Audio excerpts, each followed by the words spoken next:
sa'yo. I want to know, saan ka ba namin masusuportahan? Do you have any upcoming projects? Yes, of course.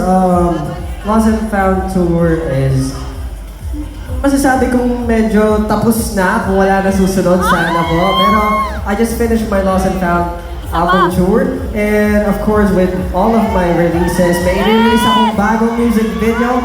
You can search it up on my YouTube account or my other social media platforms. That's Josh Cullen or Josh Cullen Official. Marami pong updates dyan. So ayun lang po. Many thank you. And right before I say bye, kasi excited na sila magka-signed shirt ni Josh Cullen himself, any special message for everybody supporting you here? Yes, maraming salamat po. Una-una gusto ko lang po magpasensya sa mga nagulat po, pero thank you so much sa inyong lahat. I hope that you guys are getting enough rest, and I hope you guys enjoy so much.